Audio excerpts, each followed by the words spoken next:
Welcome to Magic the Flavouring, the Magic the Gathering podcast, where we talk about all things magic, flavour design, and lore. I'm your host, Andy Mann. Hello, this is Nathan Cancel. After a month, and you just come barreling in at that pace, I feel sorry for people. Well, we promised everyone we were going to put out more content. So we should take this one slower so it makes it seem like it took longer. And we managed to miss the entire February. Yeah. This is episode 2 of 2025, and we're doing Ether Drift just in time for Tarkir stories to drop today.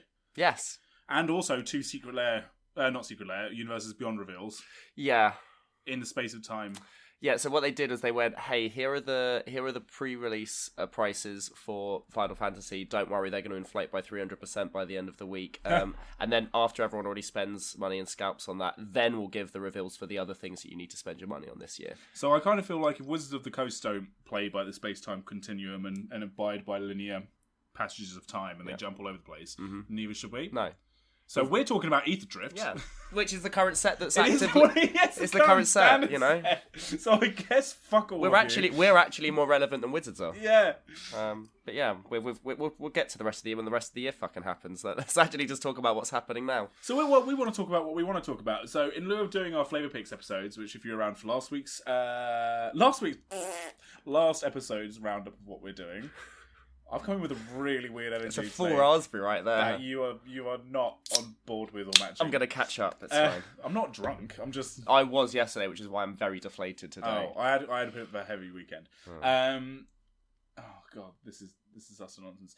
We're not doing Flavor Picks episodes anymore. No. Instead, we're going to do a story review, and then everything else is going to be whatever the fuck we like. And what we're doing this week.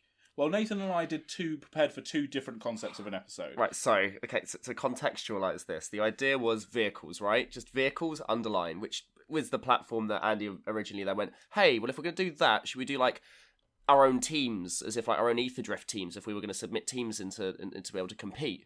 And my brain went, sweet, yeah. And then we came up with this, like, weeks ago? And then I went off to Australia for 2 weeks, which is partly why we're delayed in between episodes. By the way, Melbourne's gorgeous. Player-based, not bad at all. I played some homebrew games that were quite sweaty. You played more Commander than I have this month. I've only had 1 session, and you were in a completely different part of the world. And then I got to experience the LGS of, okay, what do you think about brackets? People being like, don't really see what the point is. And then they immediately try and bust out their Mimeoplasm combo deck, and you're like, this is why you don't like brackets. I think as an addendum to this episode, just after we do all this nonsense, I want to have you and I quick fire what we think about brackets. Yeah, okay, cool. So anyway, Melbourne was lovely. It was really cool experiencing another country's worth of Magic. And I got the promo, the Xyris promo, which is the main reason why I went there. Happened to be there in the 2 weeks that was available. Did you pick up any Australian language boost packs? Yeah, absolutely. Cool. Yeah, they all, like Roger the Boogly and things like that, you know. I don't know. That's much worse. It's a removal spell. I don't know. Anyway, so we across between the setting of the standard of vehicles into teams, my brain just focused on the team thing. So when I went into and did all the prep for everything, I was like focusing on I need 5 teams from 5 different planes. What planes would have teams? Which planes are like more modern enough to have it? So you thought I was going to do the other 5 and we'd have a set of 10. Kind of, that's what I was kind of going for. But again, for me, I realised my goof and we'll get into it, how 2 of my teams are very focused on mounts rather than being vehicles. Mm-hmm. And then I was like, oh, well, shit, we're supposed to do vehicles. And then I realised the entire thing was supposed to be vehicles, and I've absolutely prepped something not completely disparate. What I did is I made 1 team. Yeah. Like, I was a benefactor sponsoring a race team that was entering the 3rd annual Ghirapur Grand Prix. Yeah. Or Avishkar Grand Prix, I suppose. And I had 5 vehicles that were vehicle Magic cards from across Magic's history of vehicles that I thought would make a good team together for various reasons, like this one will be good at carrying supplies, and this one will be good at fighting other teams, and this one's the lead car. Do you know what I mean? So we've one of us gone hyper-focused on one team, and the other person's just gone teams, and that's kind of spread a little bit further out than just vehicles. I suggested to you, and I'm very happy to do this, I'm not offended at all, I actually think your concept definitely has more breadth in terms of, like, let's just talk about these funny fucking things, and it's got more legs lore-wise. Very often in this production, this podcast, I seem to be the sort of de facto rooted, like, voice of podcasting, and you are like, all of magic. And I don't say that self-deprecatingly. Like, you know, True. I have some magic stuff going on, obviously, but like, and so I think very often you come up with the concepts that actually maybe have a bit more like wibbly wobbly vorthosiness about it. Sure. Whereas I'm like, I like dermataxi because it's creepy. Do you know what I mean? But that's perfect, right? It's the macro and the big and the small kind of. So we're gonna do your concept. Works. We're gonna have a look at your 5 teams. I will obviously have some shit to say. Never lack with that. But we'll also have a little chat about vehicles and magic in general, because obviously I remember a time I was around when original Kaladesh was released. Vehicles were colourless and equipment were colourless, and they didn't have all these flavour bits to them. Vehicle as a type was first introduced in OG Kaladesh, and before then you absolutely had vehicles in Magic, but they were artifacts. And the way that they sort of displayed their vehicleness was through their abilities, and in my mind they acted very much like equipments, but for an activated or paid cost. Yeah, instead of putting mana into putting the equipment on the creature, you don't have to pay the mana, and you use the creature to get in the thing. So for a great example of this is Predator Flagship, which I mean I guess would be all the way back in. I actually haven't got the original printing here. When would that have been? That would have been Odyssey kind of time. Yeah, Odyssey or Invasion, and Predator Flagship being the foil to the Weatherlight, which was obviously the main vehicle of Magic story. Vehicles have been in Magic since like the dawn of time. It was the focus of half the original story.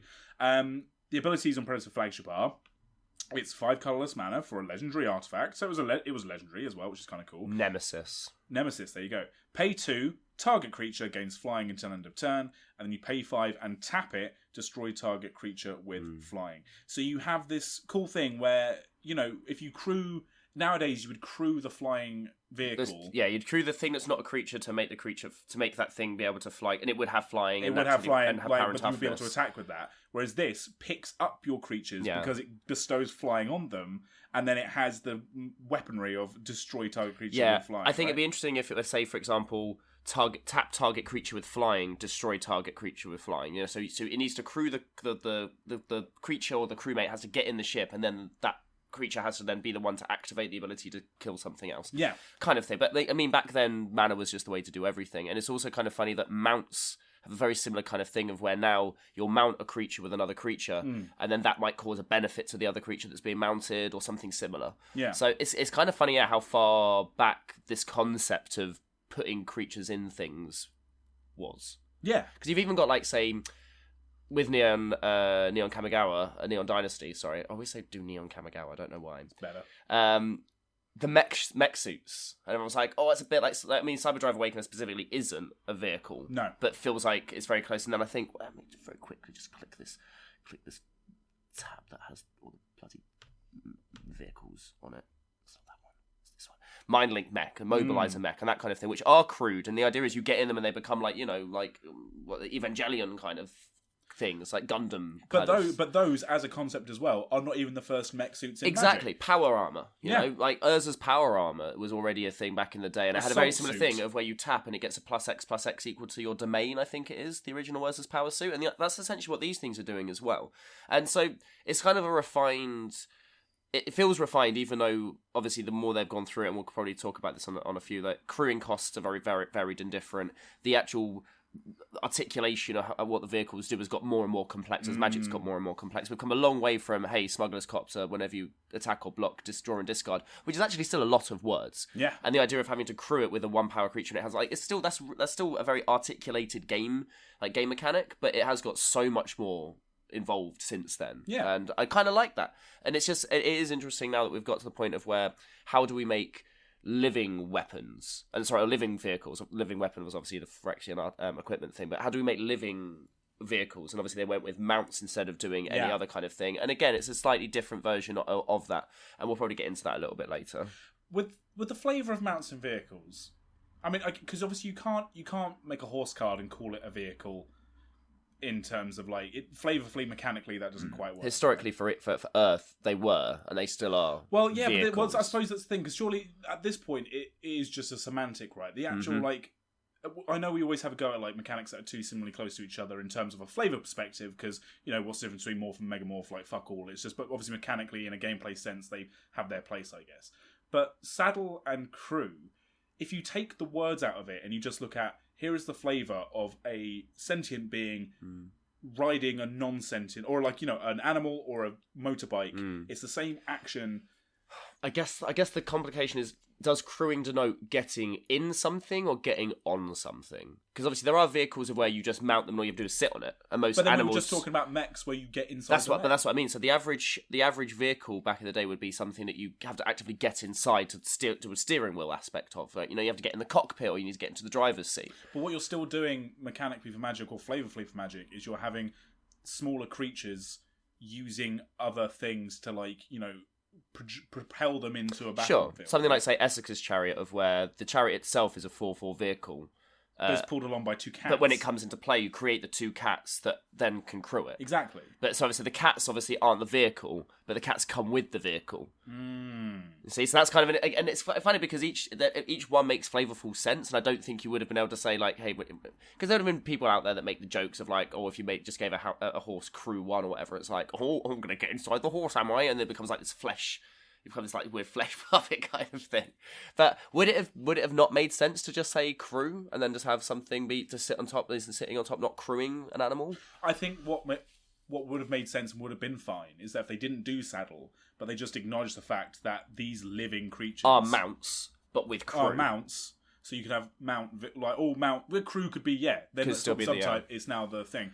But also the fact that because it's a creature in its own right, it doesn't need to be crewed or saddled or whatever to do a thing. Like, you could still have your horse attack, but when it's mounted, it gains haste or whatever the fuck it is, or crewed, it gains haste. But, I actually don't mind saddle. I can't remember what I said during Thunder Junction. I think we've just felt weird at the moment because it was kind of like that weird middle ground, and it made sense because there might also be, I think, a specific... So crewing in the reminder text references this vehicle becomes an artifact creature until end of turn, so they couldn't reuse that for mounts because mounts weren't vehicle typed, and you didn't want them to become artifact creatures. So they kind of limited themselves in the reminder text of crew to mean that it can only be used for this specific kind of subsect of cards, and they all have to be artifacts. Yeah, every vehicle has to be an artifact because of the reminder text. So I feel like it made sense mechanically. It might just have been like, oh, we've already got this mechanic kind of in the set, and it kind of made sense. We've already got this mechanic within the game, and it kind of was like, okay, I get you need to put someone on a horse, that makes sense. And it did make sense now because of Ether Drift, of where you've got teams that have vehicles and teams that have mounts to create that kind of cross synergy. And it made all of that flavour of the set. Because I played some limited of Ether Drift, and it's actually quite fun. What one's limited again? The one where you do less than 60. Oh. Yeah. That sounds nonsense. You don't have to. Singleton? I know. Shuffling a 40 card deck was like, where's the rest of it? What's going on? By the way, before we get people, I know what limited is. Oh, good. You have a limited knowledge of limited, which is good. No, I have a all right knowledge of limited. It's 60 card formats that I have no fucking idea about. Okay, cool. I jump from 40 to 100, and that's it. I like that because you've got a commanding experience of 100 card format. No, I just like being, in a format where it's like a pre-release. I like knowing that I'm shit at Magic, but that sort of doesn't matter unless they played Arena for 10 hours beforehand. That was one thing that was interesting, is sitting and playing the first, because it was the first draft that had been done of Ether Drift, and everyone just sitting around going, so there was someone who passed a Chromox. The special art Chromox was opened, and they looked at it, and then just passed it down because it didn't do anything. Then I don't care about mana. And you're like, you just passed the most expensive card of the set. If anything, that's the most moral play. But obviously but this is the thing, it's kind of interesting to have that perspective of a newer player or someone who doesn't know the set, of being like, hey, what do they evaluate as being powerful or worth things? Yeah. Because obviously a Chromox in a limited format isn't necessarily very good. Like, specific, it's not inherently very good unless there's enough artifacts. Anyway, we're getting away from it. So, vehicles are interesting. They've got loads of different typing, not loads of different typing, loads of different variations I'm sure we'll look into as we go through the episode. I am going to be straying between mounts and vehicles. I feel like mechanically they are synonymous enough. Well, do you know what? This is how much maybe I do actually not pay attention to the current standard sets. When you messaged me over a voice note saying, Andy, I've done a completely different episode to you, and you explained what you did, as you almost did word for word here just now, and you went, I've done mounts and whatever. My initial thought was, well, of course he's done that, because flavorfully and mechanically they're the same fucking thing, and that's maybe a problem with mounts and crewing and whatever. And then I looked at Ether Drift as a set, and I realised, oh no, it did have both in it. Yeah. It's not just like they only had crew, but obviously we equate that with mounts because it's in Thunder Junction. And I don't know we don't need to stick on this because we need to get into it, but I don't know whether I respect Wizards for putting both Mount and Crew in the set, which they would make sense for, or I'm pissed off that they took up 2 mechanic slots with the same mechanic, but they are different. Yeah. I think the way that the 10 different teams works, I think it does work, and that they had to have that variety to be able to show that. Otherwise, it would have just been various different types of car, you know, which I think would have been really weak. Yeah. The fact that we actually went, hey, how can this insect be a vehicle, not a mount? Quick beast. Yeah, like I was like, so that makes sense because that has to be a mount. It can't be, but also your bugs are artifacts. Yeah. Like, because obviously crewing has to be an artifact. So it creates an intrigue and it allows us to investigate a little bit. And I think more is more in this regard, because then they can then have a set of where they can go, hey, we need there to be animal mounts, but we can't crew them because that's an artifact. Well, it gives them more options. Taking it out of Thunder Junction and the fucking poison that set is. Yeah, I'm going in hard on Thunder Junction. Taking it out of the horse and spurs setting, be like, oh, they're just fucking doing horses, and putting it in Ether Drift is like, oh, no, it does make sense. Yeah, and I think some of the cards I've actually taken out, like Calamity, I've taken out of Thunder Junction, and then the Caustic Bronco, I think. And I'm looking at the cards, I'm like, these are cool, and it makes sense. And you put them in the deck, and you go, hey, this creature isn't strong enough to attack alone anymore, so he's going to sit on his horse, and then the horse is going to do something cool. Yeah. It kind of works.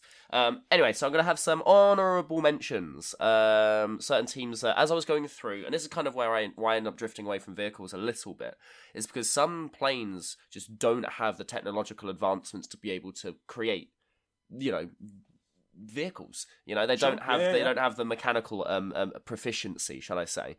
So one of the first ones I looked at and I thought very quickly was the Throsian Charioteers. And that was the only problem with that is that there's only 3 chariots that are listed in the game. One of them, or two of them are vehicles because they came in the latest set, and then one of them is an equipment from the original Theros. Yeah, showing how, you know, this is instead of you putting a chariot on someone, you're getting in the chariot, which makes sense. Isn't that funny that we use Predator Flagship as an example of like an artifact that passively sits there, and then the chariot is an equipment, because a chariot is almost like small enough that you are. It is essentially a piece of weaponry. Yeah, and obviously something still needs to pull the chariot, and that's not mentioned at all. The Chariot of Victory, which is the chariot in question, is just the chariot. It doesn't actually say what's pulling it, what isn't pulling it. And Dawnbringer Charioteers is a couple of Pegasi pulling this chariot along, which I guess doesn't need to have wheels because it's in the sky, but obviously you'd want to land and have wheels as well. What's the other chariots? So the other 2 chariots are Esker's chariot. That's obviously Kaldheim. Thundering Chariot is 4 mana, 3/3 first strike, trample, haste, crew 1, which is funny because the Chariot of Victory was first strike, trample, haste, so it's kind of like it mirrors the original. And then the other one was no, the third one is the one that's represented on Dawnbringer Charioteers. So there is Crypt Caller Chariot, which was in Ether Drift, represented the Amonkheti, and this is the reason it's an honourable mention, even though we've kind of gone into it a little bit, is because it just mirrored too much what the Amonkheti would look like. Yeah. Because I was imagining, like, cool, it'd be quite cool to have sky chariots as well as ground chariots, but then that overlaps a little bit too much. It is actually kind of interesting looking at vehicles through the lens of, like, a lot of these different planes, because Apollo rides a chariot in real-world Greek mythology, so it's sort of wild that they didn't do a thing that pulls they didn't pull something, a chariot that pull, or a god that pulls the sun across, because they did Heliod, right? Because when they went to Kaldheim, they had Esker who had a chariot. They had a god that had a chariot. And I guess the issue is with the god of passage, Athreos, was the black-white. It would have nice been to have the black-white be the one who pulls the sky across the sky, you know, brings night over and brings... But maybe that's a little too on the nose, because it's also very similar to what Ra, I think, does in Egyptian... There's a thing where there's a chariot that pulls the sun across the sky, so it might have been it's a bit too murky, and they didn't settle on it that way. But yeah, it's interesting that there have been chariots, but there's actually been as many chariots outside of Theros as there have been on Theros. Like even Ixalan has a chariot with the Bladewing chariot flipping after crafting the spring-loaded saw blades. Yeah, that's wild when you type in vehicle in Scryfall and spring-loaded saw blades. Yeah, you're like, what? What the fuck? That doesn't make sense. And then also there's a couple in other in various. There's actually quite a few chariots across the planes of Magic. My next honourable mention was New Capenna. I couldn't find enough vehicles that just made, like, again, the limousine thing, really, really cool. But I'm looking at them going, you're just driving normal cars. You compare that with the red-black faction from Ether Drift. the Mad Maxians.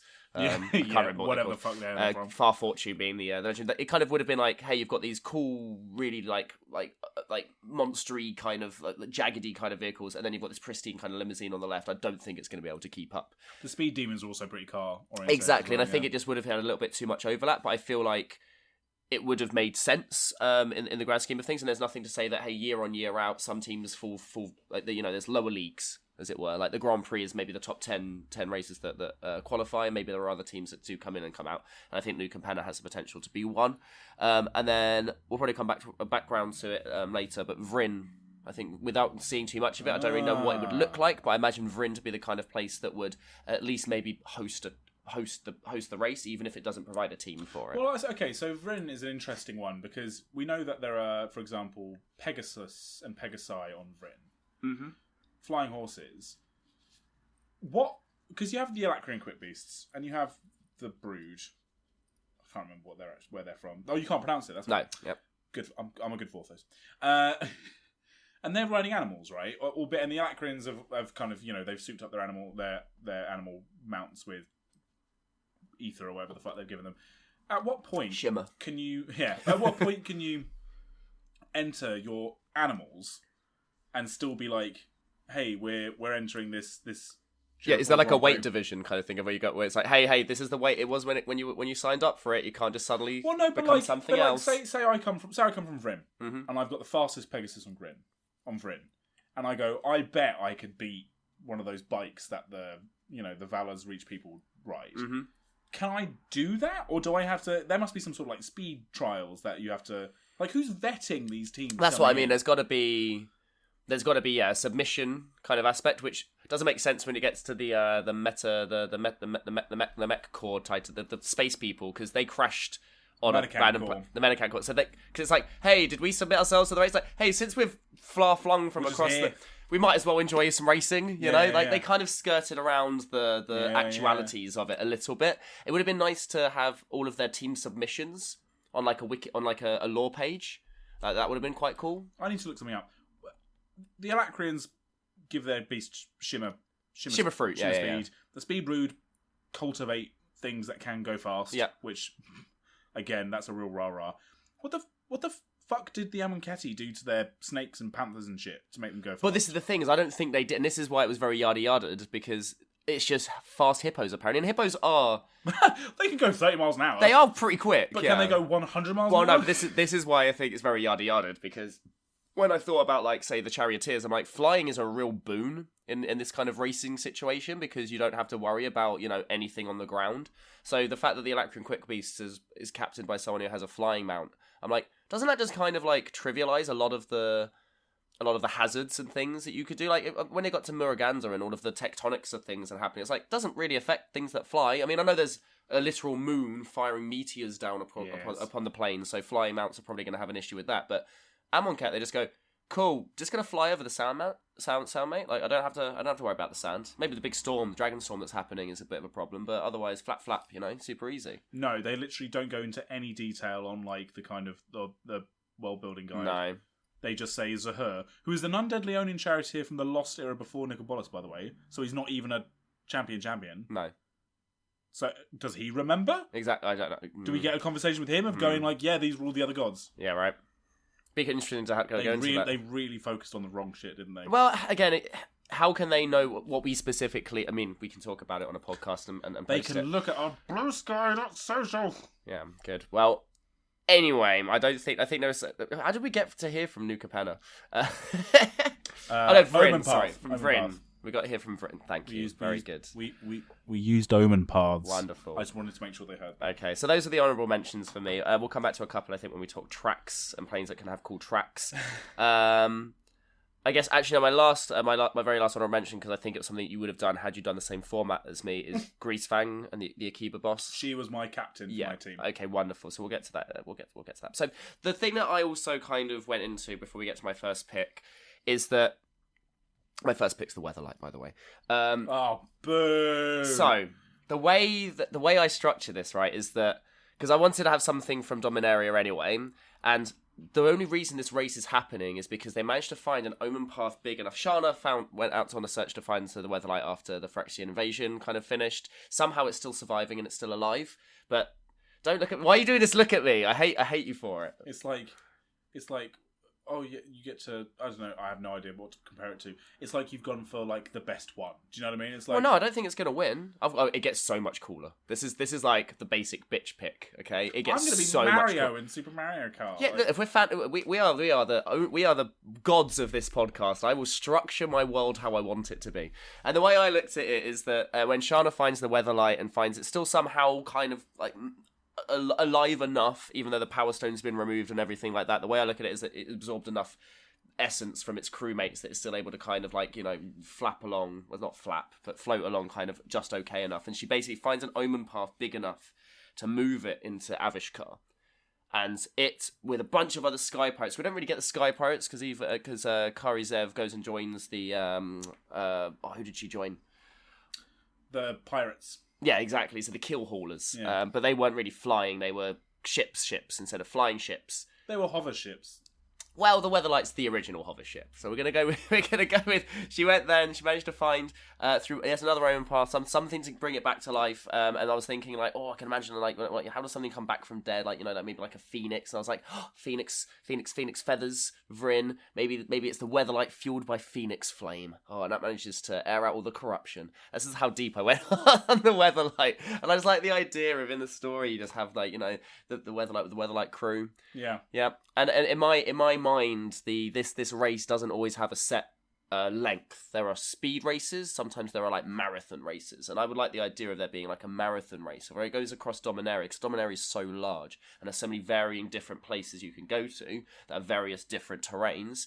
The Ravnican one the Dominarian one can be a much longer race instead of it being just three planes on a quick succession of 3 days. It's a much longer, maybe 2-week kind of longer convoy kind of aspect, which then plays into the convoy side of it a little bit more.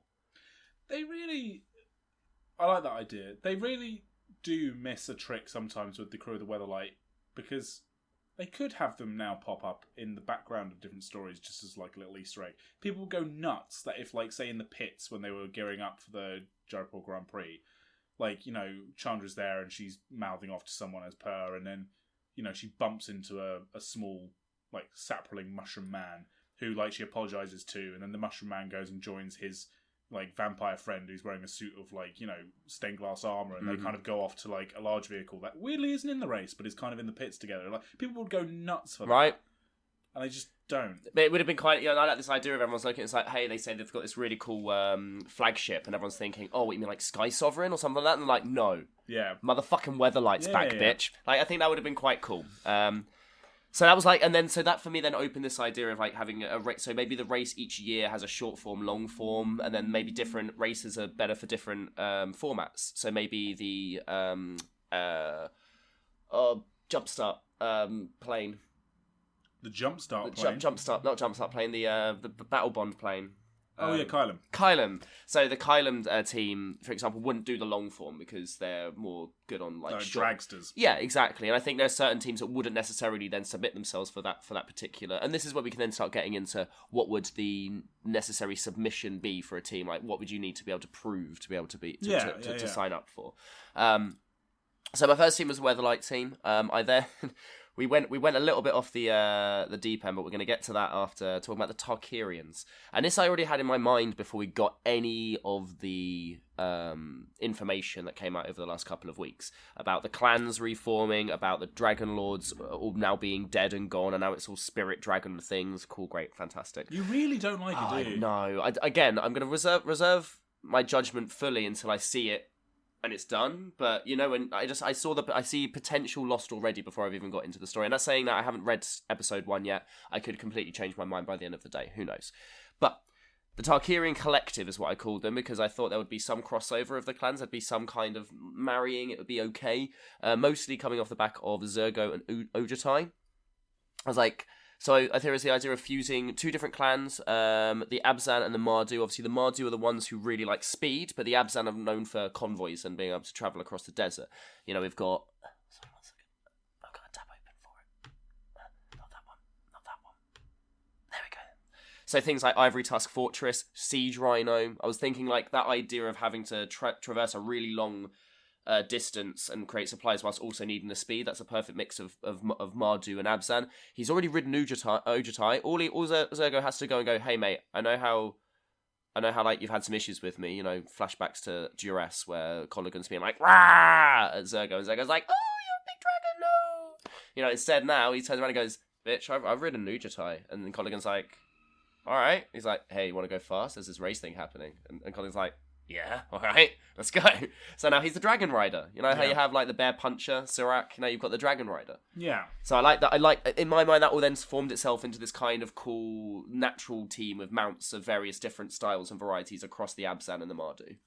I mean, again, I don't want this to be the theme of the podcast. If you had a group that was like, we're all Dragon Riders, and everyone else is like, awesome, I'm in a car, like, no one would be able to beat the dragons. Well, there is a dragon mount there's a dinosaur dragon mount in Ether Drift. I suppose. Which I don't know I guess the Alacrians, but it's red, so I don't really know. Yeah, we talk about weight classes, but it must just be like, like brackets. Yeah, but the way I look at it's like the Alacrian beast, right? Like the captain rides a flying thing. Yeah. That's got to win automatically, right? Yeah. The fact that Amonkheti won is complete bullshit. They probably were the slowest team out there. Yeah. Like, completely doesn't make any sense. They're a bunch of zombie hippos. Yeah, it doesn't make any sense whatsoever. Yeah, zombies, typically the fastest things that we know. Like, come on. But anyway, like, so yeah, it's funny, like, you kind of have to take your mind out of it in that regard, right? Because there's the Samet art in Ether Drift. Someone on socials points out that they were like, oh, there's a dragon storm in the background of that art, and that goes really hard. And then because they had the art on their post, and then I looked at the art a little bit longer, and it's got the whatever the fuck's pulling the chariot on Samet's left in the kind of foreground. But then again in the background, there's another chariot being pulled along by two big cobras. I was like, that goes really hard. So sick, right? And I guess the idea is that it can be, hey, it's wacky races. Not everything's gonna be. It's not all gonna be super competitive. Let's be honest. The spaceship tribe should probably be winning out of everything. Oh, yeah. Because spaceships. Or the team that are professionally tailoring all of their things to speed. Yeah, that's going to be better than any fucking horse. I'm sorry. That doesn't really work. This is 1,000 horses. Right? So that's first two teams. Okay, right, then the Ixalani team. So the thing that got me here is we haven't had a follow-up to Robo Dinosaur yet. No. But I'm imagining Huatli on the back of Zakama that's got all of this fucking mechanized shit on the back of it. Like similar to the elephants from Lord of the Rings.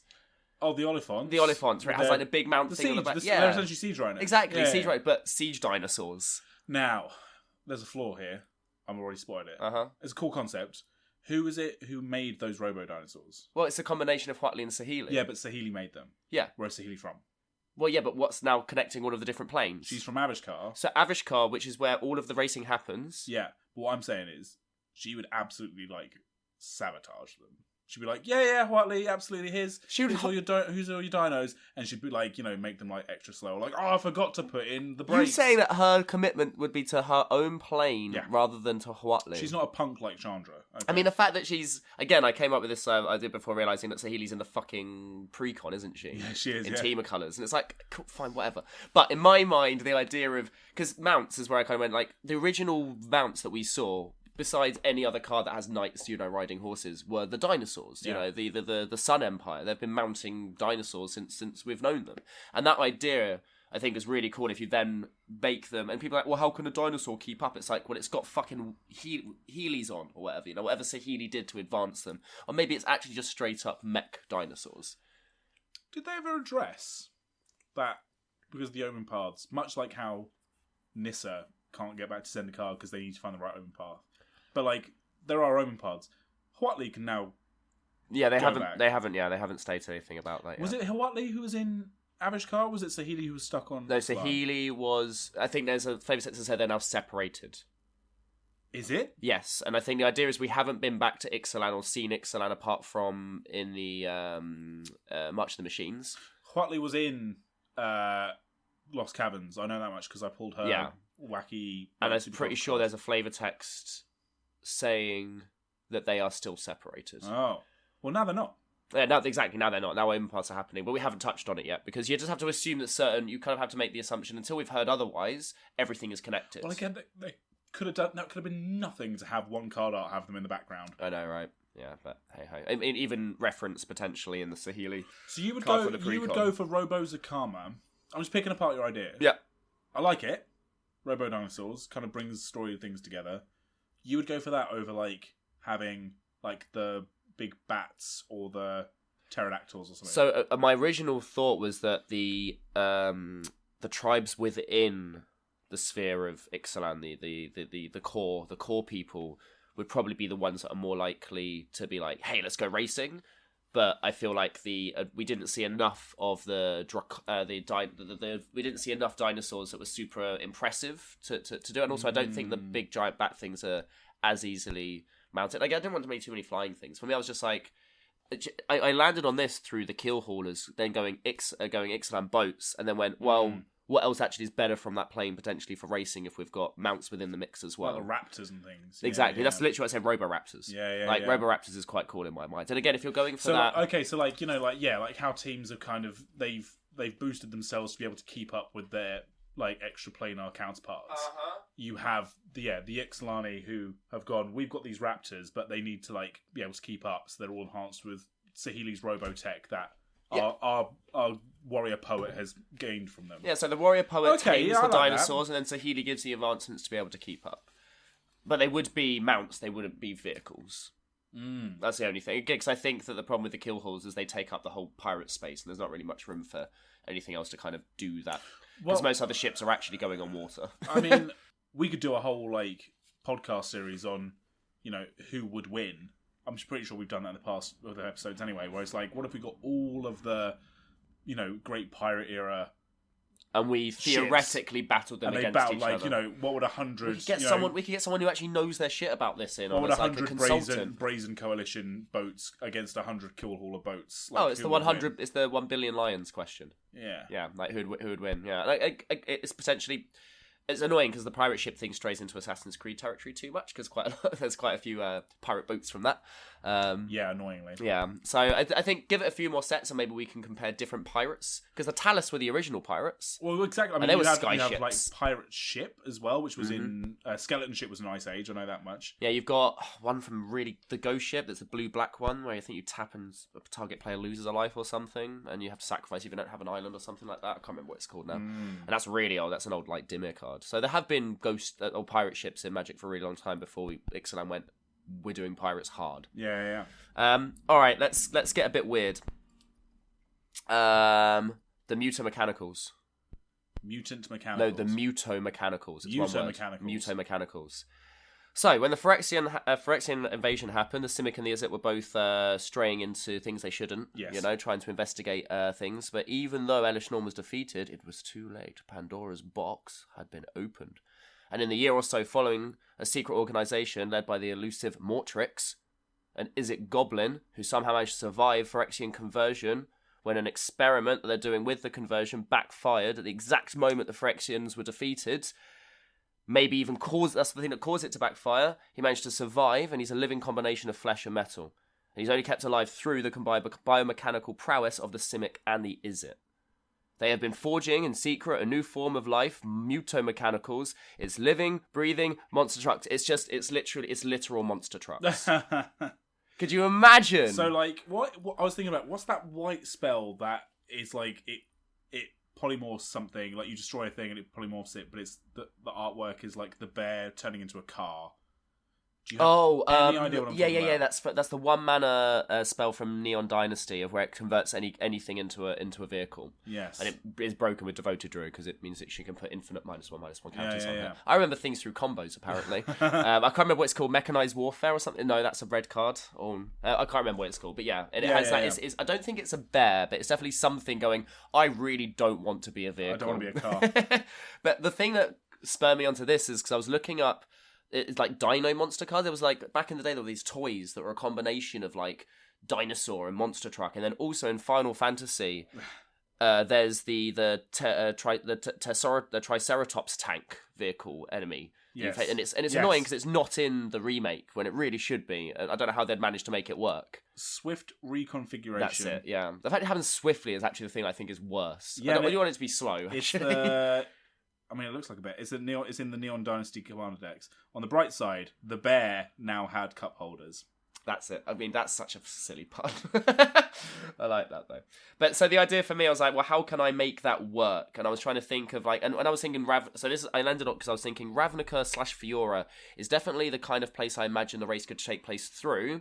And it definitely has enough modernization, because Ravnica has a couple of vehicles in it. Kylox has, like, some speedwagon-y thing. Ravnica has perhaps the second dumbest vehicle of all time, Silent Submarine. Right, yeah. Which is completely bonkers considering that, the Zygotes, I think they're called, right? The Simic Zygotes. Yeah. And the fact that there was a whole hidden world underwater, under the plane, this giant, and that's where all the merfolk suddenly came from. And we just don't investigate the underwater parts of... So how we had Ixalan, we had the outside, and we then got the inside. Yeah. Ravnica, where else can we go since we're not going to travel to any of the other 9 districts or outside of that? Go within. Go into the Undercity, like, go beyond the Undercity. What's at the core of Ravnica, you know? Find some new Nephilim. That's such a good story. Stop doing detective play. Anyway, but I kind of, like, thought, well, how can we make something that catches up? And I was like, well, is it really enjoy technological advancements? Maybe a bit too much and it's a little bit too pyrotastic. And then the Simic are really good with biomechanicals and trying to, like, you know, mutagenics and all that kind of thing. So like, if we combine those two things across that bridge of Phyrexian influence that both of them are already involved in, I just had to contrive a way that you can make a living, breathing monster truck. Yeah. And this was the way. And actually, the more I thought about it, the more it made sense in my head canon. But I like this idea that Mortrix is just like, kind of like how the Speed Demon is a living, breathing demon that also goes fast, that lives within the vehicle. No, this is the actual vehicle itself. Yeah, it's interesting. They didn't really... New Phyrexians didn't really do vehicles, did they? No. Which is kind of interesting. Well, you say that because there's Market Backwalker, which they say isn't a vehicle. It's the XX. You put a bunch of X counters on it. When it dies, I think you either draw a card or make a treasure equal to the number of counters that are on it. Whatever, who cares? It's the Hanger Backwalker version of that set. Yeah. And it was a repurposed Phyrexian weapon. And it was, I think, like, meant to carry supplies and things across the battlefield, and they repurposed it into a big old market that walks around Avishkar. So, so I think there were in theory, but because I think you have to. You don't want to normalise Phyrexians. And when you start putting vehicles, things that people, you know, normal, like, I can just get in a car, I'm a Phyrexian off to work. That doesn't work so much. Stop normalising Nazis, Elon. Right? It's that kind of thing of where Phyrexians need to feel weird and music. It's like, why would I get in the car when I can be the car? Yeah. And I feel like that's where, and that's what I'm kind of getting to with Mortrix. We're in like the Brood, the Swarm, the Brood. Kind of similar kind of aspect, of where you start to fuse between. And this is the thing: is the creature a vehicle, or is it just the creature that happens to be able to have wheels? Well, I guess you would. They wouldn't be crude, that's for sure. They'd be mounted. But I think you would have to. I think what you'd say is there'd be creatures on your. But there's a bunch of vehicles that do this, of where they're creatures either on your turn or your opponent's turn, and they don't require crewing to do that. I would say similarly. It's similar to living metal, the Transformers mechanic, of where they're only vehicles during your turn, and they're not vehicles when it's someone else's turn. Yeah. They're in-universe Transformers. Yeah, cool. Essentially, and that kind of idea of where it doesn't need to be crewed or mounted, but it's only ever active and able to attack on your turn. Sidebar, side podcast. Yep. Who out of the 10 guilds, if Ravnica was to have its own Grand Prix where it was just the 10 guilds, who would win? The Orzhov, they'd bribe whoever. Okay, that's the best answer, but it's not within the spirit of the question. Well, they're also the ones who host and sponsor it. The entire thing's corrupt. If they all enter, I think their mounts, like as in like the thing that they're known to ride around. Right, let me just do a quick drive. Okay, let's do a very quick drive-by of each of them. So ignore this. Is in the Simic for now. So the Orzhov, what are they really mining? Thralls. Yeah, I don't think they're going to do very well. The Gruul have like Rage Beasts and things like that. They're kind of like the Alacrians. I think that's okay. They're pretty high up there. Yeah, I'd say. The Dimir what you're gonna shades and that kind of thing. I guess you could say they could ride around on like like sphinxes and things. Yeah, I suppose so. That's an air thing as well. Okay, I still wouldn't automatically think. I'm still thinking Gruul go fast. Conclave, they've got the great worms. That's what I was thinking in my mind. I was thinking what guild would be able to enter the Ghirapur Grand Prix. Yeah, I reckon the worm. I think you need weight classes at this point. So they'll probably do pretty well as well. I think that all of the green are going to do fairly well. I mean, the Golgari maybe not, because I think they are genuinely shambolic zombies, not the super fast World War Z kind of zombies. Sure. Do you don't think the Kroll would engineer like a? I think they'd just be at that point another flying one. But it's, again, does it require a mount? You can't just enter as a dragon and fly, Ravnica right? As a city plane would just be like it would be, flying's absolutely fine. Yeah, because like the Archons of the Azorius. I mean, it'd be cool to have an Archon, but again, is an Archon? Does it count as a mount? Because it's not, it's all one thing, right? And does it need to be a mount or a vehicle to be able to be entered? Is my monster truck thing not allowed to happen because it's not a mount or a vehicle? Would Rakdos just be a bunch of like demons? Yeah, 100%. Yeah.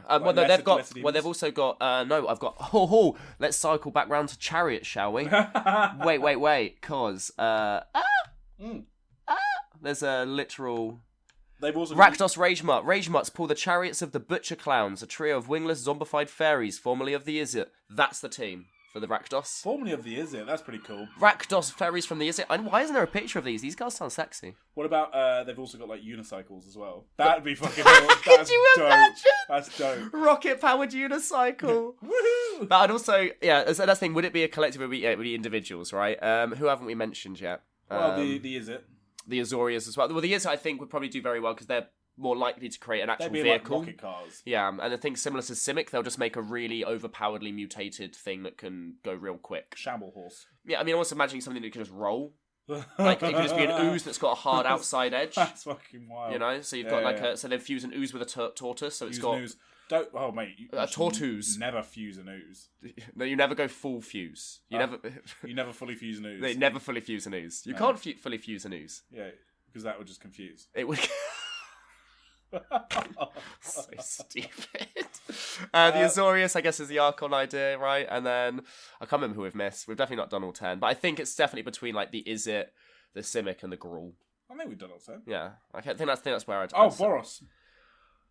Just a guy running real fast. I'm gonna be the. It's that Legionnaire again. That Goblin. Yeah. What it is it's all of their Legionnaires who are the racers, and behind them, all the Firemain Angels are like fucking jabbing.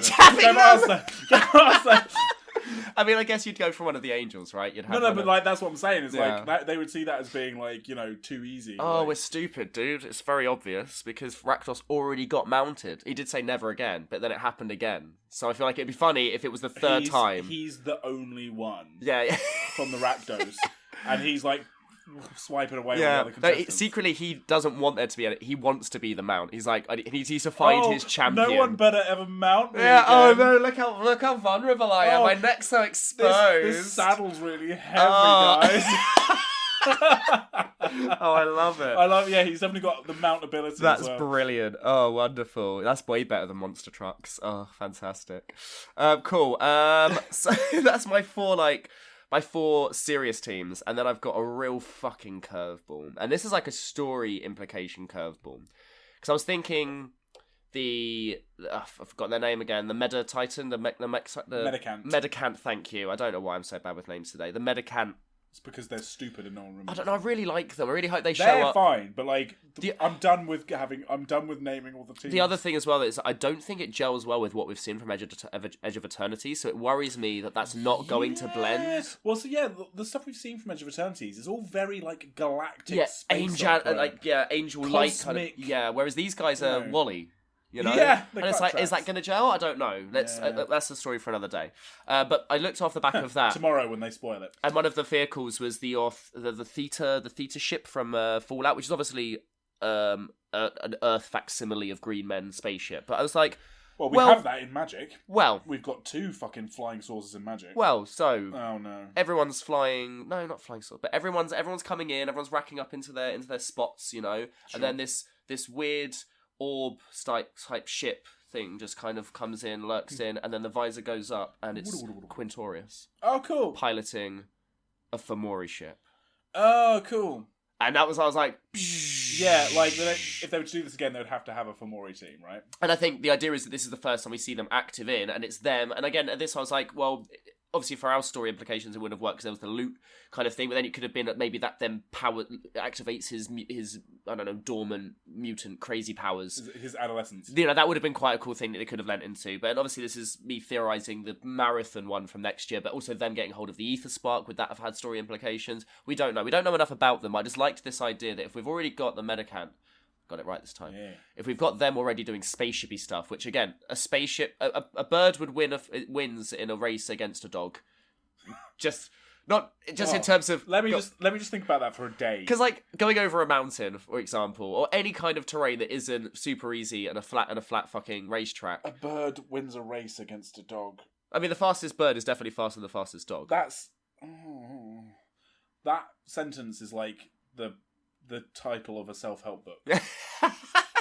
But the way I'm looking at it, bird wins in a race against a dog. But so then from that, I'm like, well, then a spaceship is going, or a flying ship is going to beat the Flappy Eagle guy. So in my mind, I'm like, so something that travels intergalactically is going to be the fastest thing. And then my mind went to, okay, Fomori spaceships. When everyone else is being a dog, be a bird. When everyone else is a bird, be a fucking spaceship. Yeah, be a spaceship.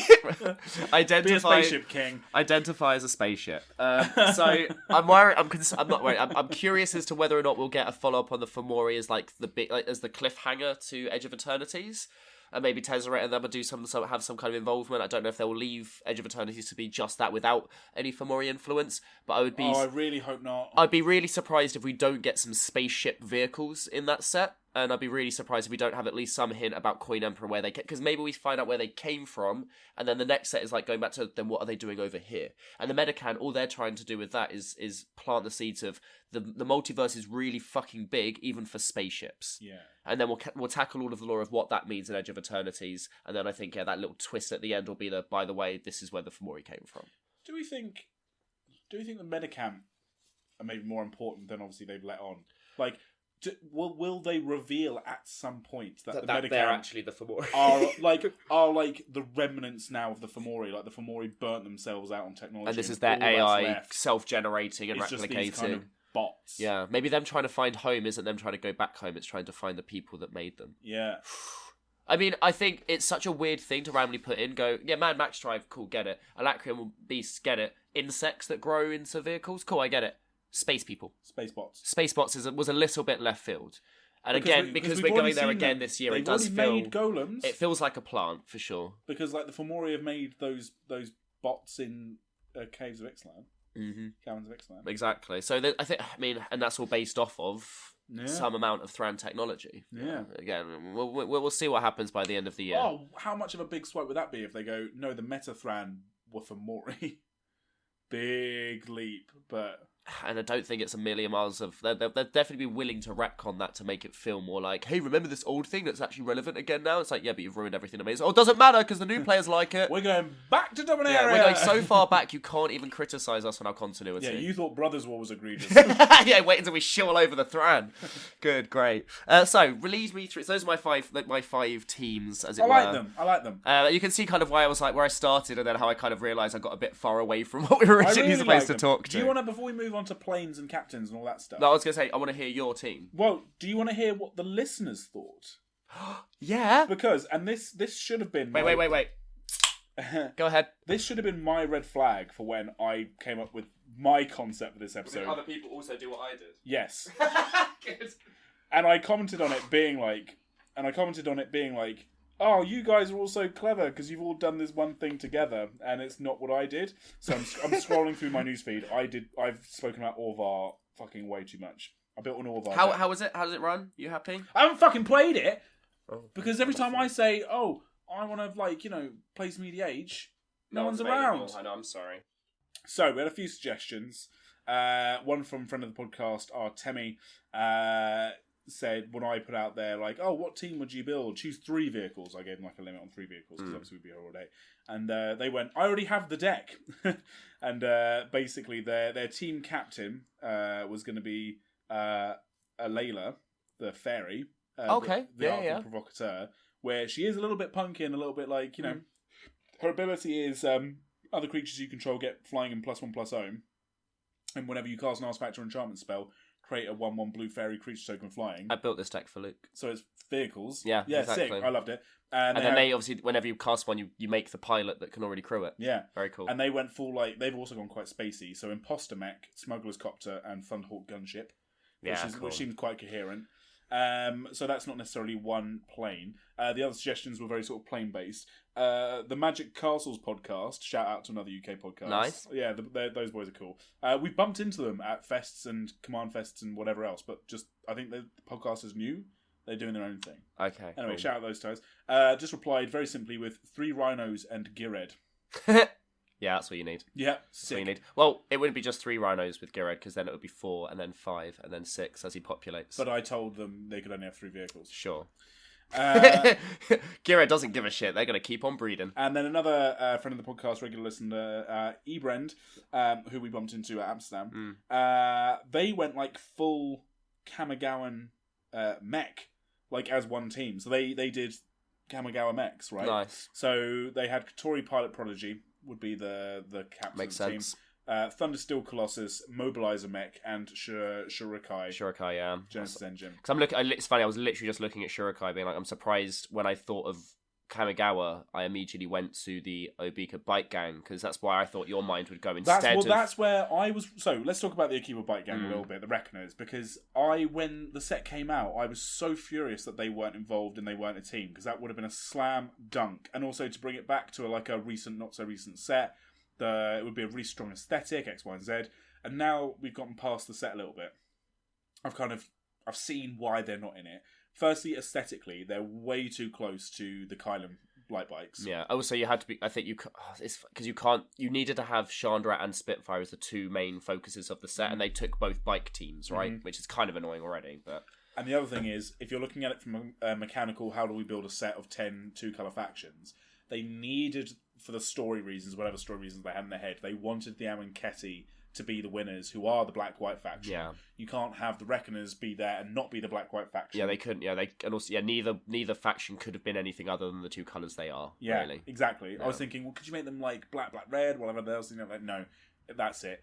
And so, yeah, it's almost like they were left out by a mission. Do you know what I mean? Yeah, it's almost like when it's a similar thing that I always say whenever we go into a set that's very much built around these 5 things or these 10 things. I'm like, that's good, because it forces you to express in 10 or 5 different ways and find individuality within those. But it also means that if you're trying to fit a certain thing in and it doesn't fit into one of those 2 things, it can't make it in. Yeah. Or you end up in situations like this where you have overlap and then you don't want reiteration, so then, as you say, it's an automatic omission. But absolutely. I mean, I don't know. I mean, you can have Grease Fang if they're representing all of Kamigawa. They don't necessarily need to be just the Akiba Bike Gang, but it could have been the Reckoners, broadly speaking, which meant you could have had like their Bankbuster mechs. Yeah, exactly. It could have been like, their hover cars. It could have been the bikes. Well, the way I was thinking is, if you do this long form racing of where it also takes place over sea and land, then you need to have a convoy that can translate between both. And so it'd be like, cool, you got these bikes that go really fast on ground. Then when it reaches the air thing, it's like they all dock into the mechs that they can go and then fly. Well, do you know what? So let's talk a little bit about my one team. Yeah. So I kind of also picked like a breadth of vehicles that I thought were interesting throughout Magic. So if I thought about the team as they kind of presented them in the Grand Prix setting, well, they had the lead vehicles that were clearly the ones designed to cross the line first. Then you had the support vehicles from like a kind of combat sense where they were kind of, the drafters in the back who would then kind of sideswipe other people kind of getting Very involved. Mad Maxy. Very Mad Maxy. Very, if anyone's seen, they did a remake in 2000, but like the 1970s film Rollerball. Do you know about this film? Rollerball, I don't. It's dystopian, like all 70s sci-fi films. It's a dystopian far future setting where it's like a utopia, but it's like a dystopian utopia. Which is a bit of an oxymoron. Dystopian utopia. But, I think a lot of it plays on that. And the only sport the only entertainment left is a blood sport called rollerball. And it's roller derby with motorbikes and American football. Oh, so it's fucking Rocket League. It's like Rocket League, but roller derby. That's amazing. And in that thing, they have like a bit like other fantasy sports where like the players do different things. They have like the guy who like scores. Oh, I've seen this poster before, yeah. And then the guy who like punches people. Yeah, and no, then I have motorbikes. seen this. Yeah. Right? People will know if they know. So the poster's so metal. Yeah, it's very cool. So I had, for example, the support vehicle was going to be the Aradara Express. Mm-hmm. A fucking train. You can't get better than a train. We'll talk about trains in a second. You're going to talk about trains. Eska's Chariot was going to be my sort of like navigational support, because the idea of like, you know... gone across all the fucking realms. realms. All the realms. Yeah. Because that's it, Essica and... Oh, who's the one that she's combined with? Inga and Essica, their alternate artwork. I stayed with the away. rainbow. I tried to stay away from like ships, because I was like, I don't know how. The combat craft, I had two. One of which was the Mech Titan Core. Yep. Which is the Kamigawa one, which is like the Megazord. That's yeah. Because all the vehicles could actual combine. legitimate Voltron. Yeah, they could combine to make one thing to like knock all the other things out of the way. And then the other one I've already mentioned is the Dermataxi, which is the, you know... I love Dermataxi. I still, as much as it is a little bit of...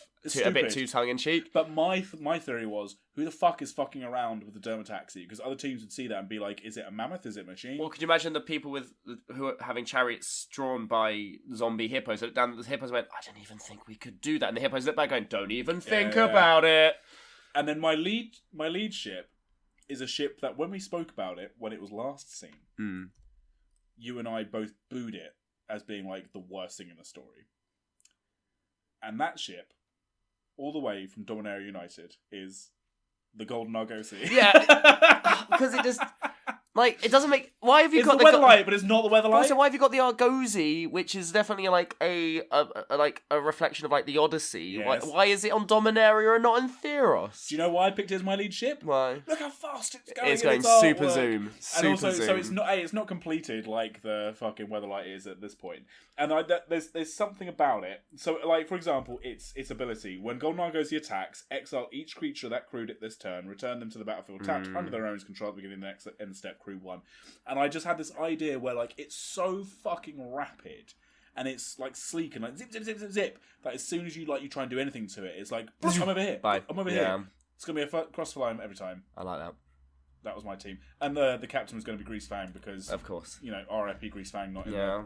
Again, I think if we look at not having a balanced 10 different teams from all the various different colour combinations, I think you probably start going into wires and everything, a super fast spaceship, you know? Yeah. And again, maybe this is where you could categorize it of where certain, you know, years you do the sprint and certain years you do the marathon, and that can create a little bit of diversity as to which teams can, or which planes can build a legitimate team. And some planes might be so proficient they always have a team regardless of what the format is. Like maybe the oh god, I keep forgetting like the Kylimians. Cloud speed races. The cloud speed racers. Maybe they only ever do the short races, whereas maybe like say the Abzan and Mardu only ever do the long races because they think that the short races are too pointless. You know, whatever. Yeah. However you need to justify it. But I do like that idea of where it's not, the race is only still kind of learning how to be, and it only has, you know, it's only had a couple of years, and maybe it's the third year or whatever, and so now maybe let's look at also what other planes would you likely include as racetracks for it. Yeah, well I had two ideas, because I thought if we were doing like, if Avishkar is always going to be the host plane. Well, that's the question. Does it always have to be? I guess, and this is where it is the Ghirapur Grand Prix. Well, this is where why I did the whole Weatherlight backstory thing of like, it was through discovering an open path large enough to be able to get the Weatherlight through it that the Avishkari went, wait, we can get vehicles through this? And that's when the whole thing of when they went to Vryn to get the Phoenix Flame, it's like, oh, maybe we can have maybe the first one that ever happened was across Dominaria, Avishkar, and Vryn. Yeah. And they were like, well, let's maybe look at other planes, or are there other planes that have sustainable omen paths between them, you know, ones that we can use. And that's maybe where that whole thing kind of branched out from. So, yeah, I think Dominaria is a good base, because everything ends up being on Dominaria eventually anyway. Yeah. I reckon you could do a whole race on Dominaria just going across different continents. And this is why I think it would be a more long-form race if you hit Dominaria, and that's why Dominaria wasn't in it this year, because you don't want it to be every year on a super long form. Say in the same breath, Vryn, you could have boost gates. The mage rings could be like boost gates, and they weren't in this year because last year we had some significant injuries because they weren't properly tested yet. Sure. You know, And I like the idea of it being like kind of like fucking the boost pads in Mario Kart, when you go zoom, and then it allows you to take shortcuts and things like that. What if that's how they think they're going to work, and then they actually end up being the rings from the second stage of Star Fox 64, which like spin you around and around. Okay, I like that. You don't know which ring you're gonna get. Yeah, that's cool. Look, I don't always show it, but I am actually quite a big gaming. Yeah. No, I like it. I can drop these references with the best of them.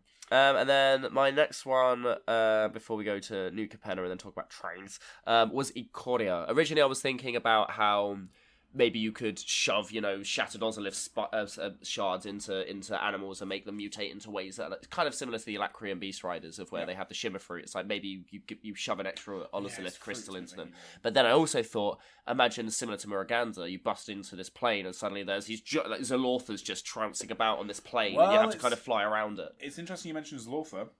One of my picks was Ikoria. Oh, really? Nice. Yeah, good. I had this idea that because, oh god, Ikoria got such a short shrift, didn't it? Because it was all about the beasts, and then the beasts monsters didn't do what people thought they were going to do based on the marketing.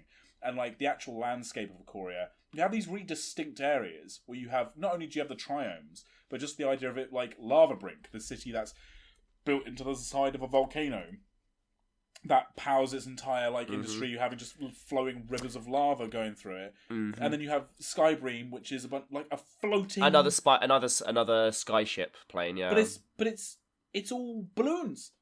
Like that's amazing. Also, it sounds very easy to just go pew pew pew, just fire up some fire, and everything goes pop pop pop, and it crash lands to.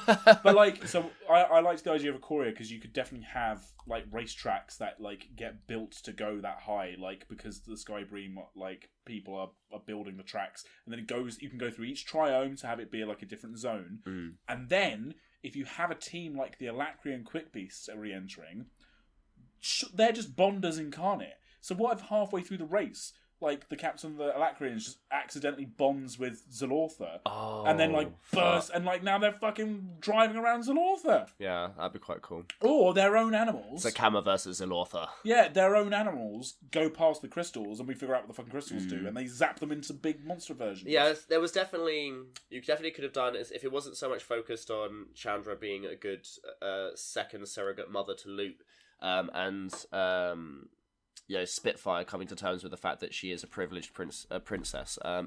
If that wasn't the main focus of the story, you definitely could have had more moments of, hey, there's this weird wacky thing versus this other weird wacky thing. Let's see how those two things interact a bit more. Like we did again see we joked about how you've got one person mounting, being like, "Hey, that's a cool thing you're mounted." It's like, "This is my grandmother," that kind of idea is kind of different cultures have completely different. Yeah, and I guess it's a bit too tongue in cheek, but this whole set felt very wacky, and I feel like that's the kind of wackiness I would have liked to have seen a little bit more. Is this little bit of team comparison directly between them? Do you know what people really? Before we move on, I assumed, because this is very short-sighted of me. I sort of assumed because I wasn't quite as angry at Ether Drift, that maybe, even though it's definitely a hat set, other people weren't quite as pissed about it. Some people are really pissed that this was the theming of the set. Yeah. But I'm like, what else? How else can you... Because I get what they were trying to do, and they did a really good job of introducing us to Muruganda, and it seeming really cool. And again, the ape shamans, and there was this whole thing, like the side story about these shamans finding a car and then how they perceive a car to be, because they don't have that on their plane. Like that's the again that plane comparison thing that really works. That the Omen Pass really probably should have had a bit more focus on, is that these really disparate ideas in Magic are now forced together. It's what made Alara so interesting.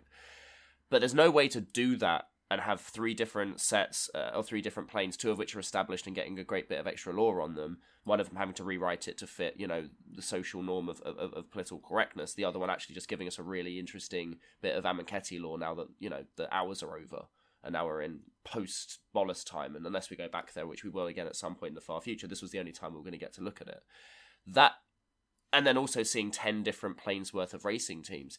As much as the setting was a little bit like, oh, is it a bit Detective Hattie? It's like, yeah, it's a race theme, but it also allowed you to get a lot of different pockets of lore all together in one go that didn't feel disjointed, because it's naturally, automatically disjointed anyway.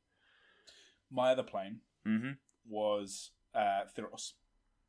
Right, yeah. Specifically, because you could have the idea of them, okay, they go through Nyx, they go through the main continent, and they go into the underworld. But actually, I kind of felt like that's a lot of metaphysics, which we can just avoid, and instead pay lip service. And also that's been explored. The entirety of the race leg of Theros, assuming they can find the relevant omen bars, of course, is in the Labyrinth of Scophos. Right, that'd be so cool.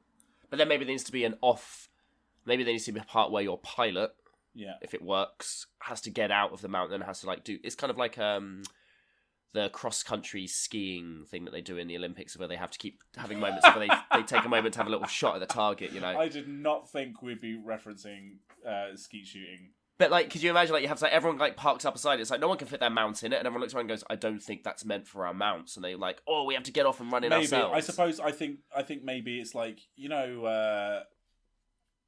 Christ, the word eludes me. I just claim to be a gamer boy.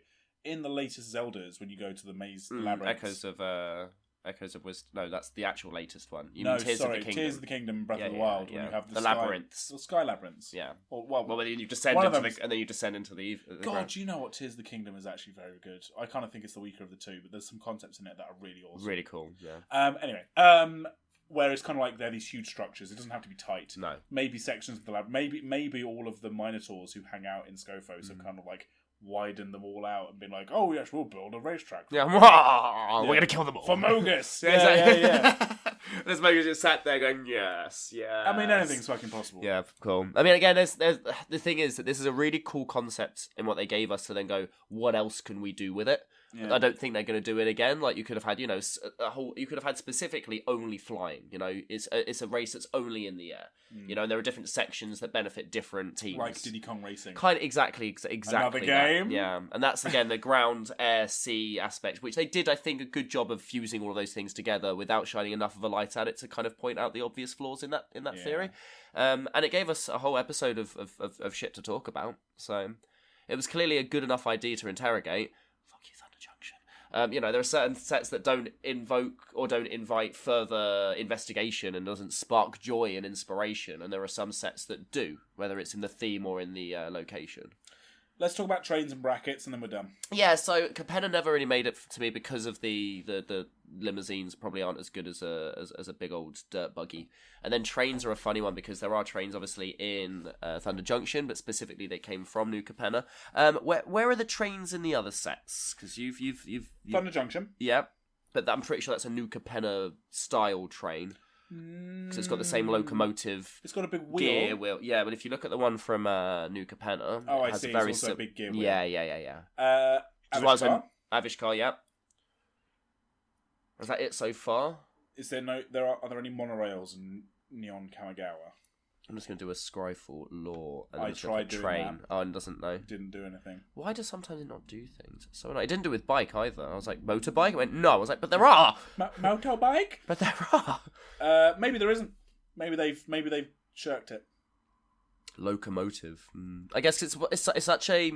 It is such a modern expression of technology. There's such a level of infrastructure that has to go into the idea of laying a track for a thing to go along and then build all that. Yeah, and then from that, is if you look at that and go, so what else wouldn't they have of that era? Mm-hmm. And you're like, okay, well then when you start looking at Industrial Revolution and that kind of thing. Maybe it's just those three planes. Which I guess makes sense. I mean, and again, New Capenna is the kind of place of where we only got enough of it to be able to then want to think more of it, rather than getting so much that we're like, yes, we've got actually a really good, luxurious locomotive is the one that was from... Outlaws of Thunder Junction. Yes. The super it definitely seemed like it was a luxury item. But that's the only thing that says which is kind of wild. Oh, this is too big of a concept to talk about right now, but maybe this is another episode. The expression of privilege and wealth across the plains is a rich man from Avishkar, a poor man from Morrigan. What do you consider to be wealth? Because obviously certain places, Ravnica, money is wealth, but then Gonti goes to another plane and everyone's just like, all of the shit you have is worthless to us. We trade in clay. Yeah, but the thing is for him is he was good enough because he became the Night Minister as well, right? He did, yeah. So I think his is similar to kind of like it's when Silco says, sorry to bring things back to Arcane, but he's like certain people have their strength. It's like I learned through desperation to use other things other than strength. And that's maybe the idea is that he's so good with business, it doesn't matter what plane he goes to. Same with what's his fucking chops? Who does the Campbell? Campbell goes to goes. If anything, I can do better here because they haven't got a bureaucratic system in place, and I'm actually pretty good with bureaucracy in my own plane. So he creates his own. So he created. So if anything, that kind of power is power. Yeah. It just depends on how you can, whether you do it through wealth, you do it through influence, you do it through strength. I guess it kind of depends. Like magical prowess, I'm sure, is kind of one of these things. In certain planes, being a magician is like Avishkar is a bad thing. Whereas in some places like Dominaria, it's expected. You know, Joda's like the premier fucking guy on Dominaria because he's just super old magician guy. But also at the same time, point a gun at his head. What's he gonna fucking do? Yeah, get in that car and drive it. You know what I mean? So it's like that's a very interesting kind of point because I think there are certain magic planes that sit very much within our own capitalist system of Earth, and there are some way like Eldraine, magic beans might actually be worth a lot, maybe even more than a cow. Well done, Jack. All right, that's another episode. That is another episode. So, okay, all right. So trains aren't actually as abundant, even though they do have quite a striking visual. Are there any vehicles that come to your mind? I'm struggling to think of that they've not now done in Magic because they've done cars. They've done actual factual cars. They've done cars. They've done boats. They've done wagons. They've done. They've done planes. Planes have done. Untethered Express is the other one. So we've done random bullshit things that definitely aren't actual. They've done submarines. Lots of airships. Even walkers. Like Demolition Stomper is just a walker. Let me have a look. Let me have a quick look. So have they done the width and breadth of all vehicles of the ones that we on Earth have? I think so. There's not been a helicopter as such yet, but Smuggler's Copter. But it's not a helicopter. It's more like an ornithopter. I mean, but again, what's an ornithopter if not? I know, but that's as much as I think we can do in terms of splitting things. We've got bikes, we've got cars, we've got trains, we've got boats, got unicycles. We've even got a unicycle, which cycles as well as being available to crew, which is flavourful. My internet's kaputting, so I can't get hold of Scryfer anymore. Fair enough. I think we've done everything that's normal within our realm, and now they just need to kind of like even a mining cart. There's careening mining cart as a vehicle. So yeah, all of the things that we've got as different forms, I think they've done, and then they can express vehicles in however they want to. Again, we got insects as vehicles in the latest set. Have they done the humble bicycle? Flywheel racer. Not a bicycle, it's an automated bicycle, I guess. That doesn't necessarily count. Of course, all the Transformers are vehicles. No, there's not been like a common... There's not like a common bicycle, but I don't think it'd be a very good vehicle. Are you fucking kidding me? They're doing actual cars, and you don't think that they have space in Magic for a bicycle? Car. It's not they don't have space, it's just how do you make a bicycle an interesting vehicle? It'd have to be really, really low cost. It's a 1-mana 1/1 with crew 1. And it gives haste standards, Vigilance... Wheelies, menace. Yeah. It's got 2 wheels, so it needs to be blocked by 2 creatures. Yeah. Okay. Nick a phone. Easy peasy. That's a very on point for London reference there. We've got lots of people that ride around on bikes swiping phones out of people's hands. I had my phone stolen last year by a bicyclist, a bicicletta. And because it wasn't an iPhone, he chucked it into a bush. Wow, see, I had someone take it out of my hand, and he went to put it in his pocket, fumbled it, dropped it, and then just had to carry on riding. And you know when you're like... Ha ha ha. Instant karma. Because my heart dropped, but before I had a chance to have full reality of the situation of like, shit, I'm going to have to convert all up. Like, when was my last update to have my phones on my iCloud? He dropped it and went, ha, dickhead. I mean, and that is funny because I had joy wrapped around this nugget kernel of depression and despair, but it wasn't fulfilled. And it was a very weird... But isn't it wild? We are the only 2 people in this room, and we both... Like, it's that prevalent. Yeah, but we've lived in London, like, almost our entire lives. I feel like at that point it's kind of, not expected, but, like, you're going to run into these kinds of things in certain... Like, I've not been mugged. Like... Mugged. Whereas in certain cities of where it's much more... Like, so many of my staff have just been casually mugged just outside the venues. They go home. I'm like, I go home every night from the venue that way and never had an issue. So, you know... It's because you look well hard. It's a crime... Like, they know I'm from Croydon, mate. They know I'll fuck them up.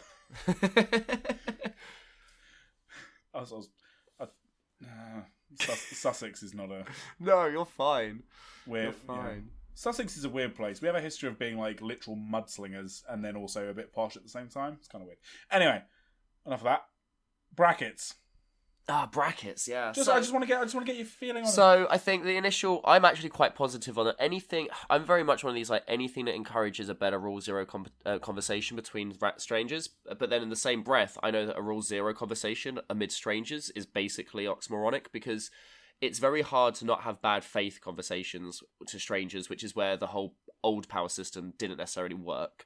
Whereas if you're already in an established group, I don't think these brackets are going to change how you talk about things anyway. It might even actually give it more structure. But again, that social contract is already kind of agreed on by the fact that you're a normal play group. But that's the strength of it. And I think it's much better now to go, hey, we have half the numbers. It's not a power scale of 1 to 10 with nebulous. It's now a scale of 1 to 5 with specifics. Yeah. And I think now, again, it's only a beta. The more they lean into the game changes and the more that they kind of identify what those are. And then I think it was very stupid.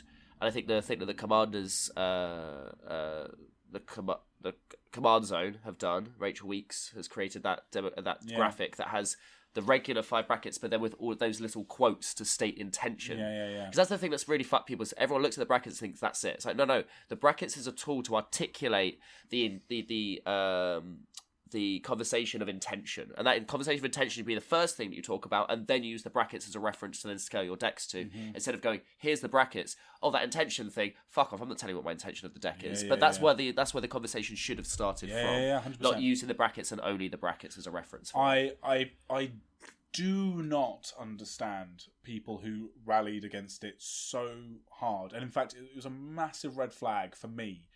This is also, and again, look, the whole business was very, very ugly with the whole, the bannings from the command rules committee, rules committee. The whole thing's not great, right? And we're still actually getting a lot of people investing based on the fact they think this bracket system's going to change what's banned and unbanned, which isn't even a conversation that's even being happening at the moment. But the red flags for me from the player base, and the player base that's on social media, and most of them are content creators, so like it's a niche within a niche within a niche. I get that. But the red flag for me was when they banned a lot of the Jeweled Lotus, X, Y, and Z. The people who were so like, fucking, this has ruined my, like, every deck I own's got a Jeweled Lotus in it. Or at that point, well done, I had lots of money. It was a very specific sect of, like, content creators who were all playing with each other in a very specific city in one country in the world. And it was America. It was America. It was LA. Fucking guess that.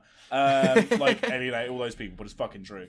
And then those same people were the voices that when the brackets came out, a lot of them were like, oh, telling me how to play, I can, like, no rules. Yeah, but nothing's telling you to listen to any of this. It was just a massive red flag, because it's like, you do understand, this is why limited CEDH and like modern players think that Commander isn't Magic, because they perceive that we think that there's just no rules, and look, we're a fucking Vorthos podcast. Yep. We are all about the flavour and the lore, but you know that this is a game with a rule system, with the most complex and beautifully articulated rule system in all of gaming, including like fucking things like chess. Do you know what I mean? Like, it is about strategy, and if you're rallying against something that makes the game more strategic and more like refined. It's the people that said that VAR is terrible for football because it slows the game down too much. It legitimizes the game. It makes the rules better. And I know that you're like, oh, but I don't want to abide by the rules. Like, then don't play competitively then. Well, or don't play in a fashion that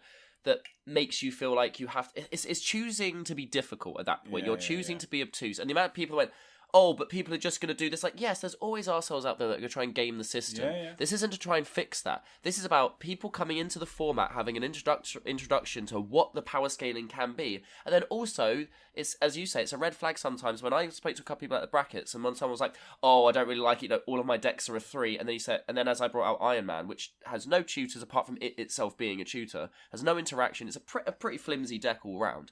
He was like, oh, I should have brought my Storm deck. And I thought, oh, you meant like Spellslinger Storm. I was like, no, you mean the Storm Teamer deck. I was like, so that's the metric you go by with your every deck's a 3. I'm like, cool, so you're not what this conversation is for, because you're the kind of person that say power level 7 anyway. And at that point, I should be able to identify that then puts you in that, oh, you're in a little bit of a douche bracket. And no one's saying that if I rock up to the table with a 2 and you have your 4, that's on me to go like, actually, I think that this isn't going to work out.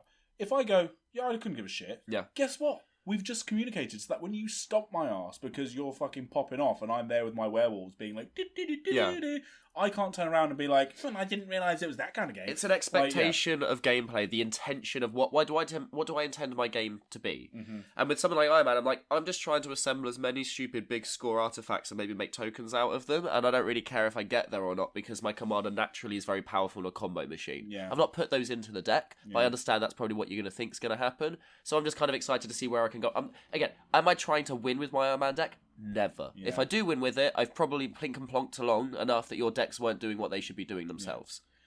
Yeah. It's just that I don't want. I mean, no, fuck it. I'm gonna pin my cards to the mast here and say, for the 90% of people who this doesn't apply to, and they're going to go about their business the way that they always did, fine. Yep. With the occasional say John, that bracket that deck seems pretty spicy. What's in it? And you go, well, actually, technically, it'd be a bracket 4. Yeah, I've actually got 6 game chains. Yeah. Okay, fine. That explains it. But for the people who really whinged about it, and this is what really gripped me about it, and they went, "This is ridiculous. It's Wizards now taking hold of the Commander format. They're trying to impose all the shit." And I'm no shill for Wizards of the Coast. I hate the fact that the Rules Committee are not in charge anymore.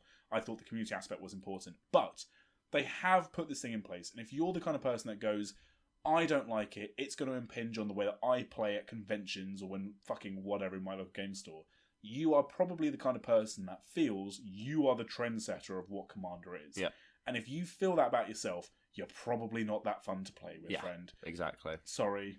Yeah, I agree. It's one of those things of there needed to be a system in place. If you've got every new player coming in, and I've so many people actually I've spoken to recently have said that Commander's a really bad format to learn the game from. Yeah, I agree. But if that is the way a lot of people get introduced, it's like shocking to me that, say, Spider-Man isn't getting Commander decks, because that would be the way to... It's good actually that they're not, because that means that people that want to come into the game playing Spider-Man don't just get a Commander deck. They're more likely to play Limited or whatever. So... But if you do have newer players coming into Commander, there needs to be something in place that makes it a friendlier environment, because the average Commander player, because it's now most Magic players, is a bit of a douche. Because they're going to be the people that are more, I have all of these strong, powerful cards, I have a collection that's either 30 years old, or I have all the money to invest in to make my decks really powerful. And that sets a certain standard compared to a newbie. And again, all it's doing is trying to create something between that then identifies the difference between a newbie's deck and the pub stomper's deck, in a way that both of them can look at and go, maybe this isn't going to work out. Instead of that newer player going, but I don't understand what I've done wrong. I've just bought a precon and surely that's going to keep up. And you go, well, actually, a precon's all the way down here on the scale. You actually have 2 more scales before you even get to CEDH. Because what are these people going to do who really rail against the bracket system to the point where they're vocalising it like the do the same thing they always do, complain on Reddit. But what are they going to do that when they go to a convention, right? And I am talking to the people who maybe they are so invested that they're either going to conventions as a punter or maybe have been invited as a content creator. What are these people going to do when they sit down at a pod and they go, "Hey, come all, have a game with me. Magic's fun. Let's all have Magic together." And they get some fucking 12-year-old, 15-year-old kid sit down and go, "Oh, I've got this deck, it's a bracket 3. Are they going to go, "Oh, fucking idiot, brackets are for losers"? No, they're not going to do that. They're going to go, "Oh, okay, that's cool. I've got this deck, it's around the same thing." Didn't we have this exact situation where with that last game that we played in Amsterdam, of where a kid showed up and he was like, "Hey, do you guys want to just play a quick game?" And we're like, "Absolutely, we've got a little bit of time to spare. We'll do a little quick 3-way." And he's like, "Right, I'm playing the Ur-Dragon."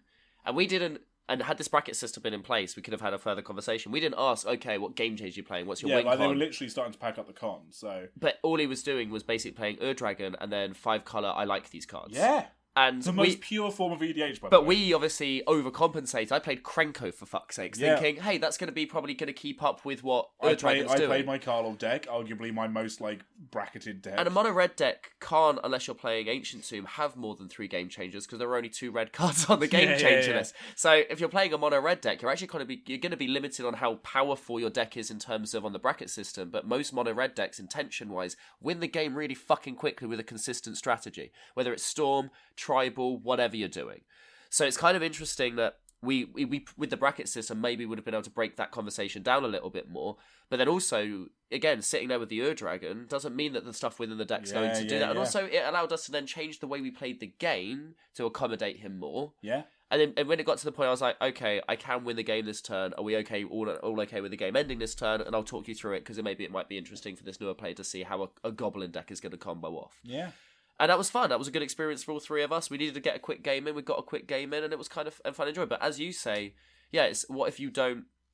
I think it's a similar thing of only having power level 7 decks when that power level 7 can mean such a wide variety. If you only bring 7s to the table, someone who legitimately only brings a 4 doesn't have a way up and down, and maybe you as a content creator who wants to sit and go, I want to create an environment where anyone can come and sit down and play, you have a deck from each of those brackets to be able to facilitate whichever needs to happen. Because I think it's also sometimes hard to power down your decks whilst you're playing, because you might be like, but I've got this really cool thing. I've been playing this deck for 2 months. I put this card in to do this thing. I've never got to do it yet, and now I can.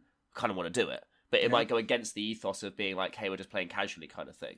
And again, it's always a thing of the established play group versus randos. I think it's always going to be a difficult thing, but at least this is a system in place that can try and level the playing field a little bit more. I agree. Cool.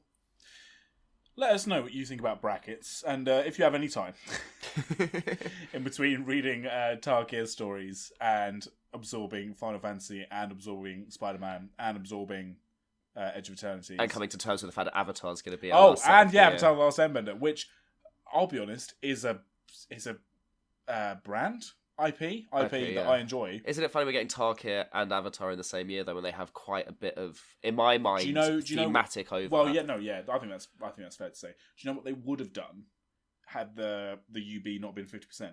They would have done Tarkir with Avatar cards in the packs. Yeah, I kind of think. Which was dumb. I do. I don't know. I didn't mind you take the actual set and then because I didn't mind the Godzilla with the Ikoria. I didn't mind the Jurassic Park with Ixalan. I didn't like that. Because the way I look at it then is it creates this is our Magic brand version of Jurassic Park, and then here's Jurassic Park with Magic cards.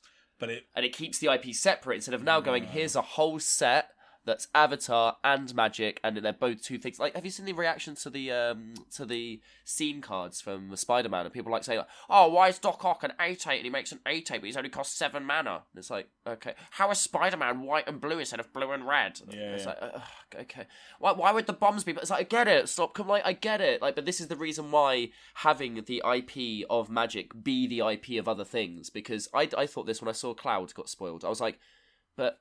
He shouldn't be those colours. He shouldn't, and I don't care about another equipment. Yeah, of course he has equipment. Every character in any Final Fantasy has equipment because that's their weapon. That's the mechanic. That's the mechanic. So it doesn't work for me as being Cloud anyway, and that's where I feel like for me the UB thing becomes an issue is when you're trying. I always said I like looking at other IPs through the lens of Magic. But when those two things when you don't do it properly, it becomes really noticeable.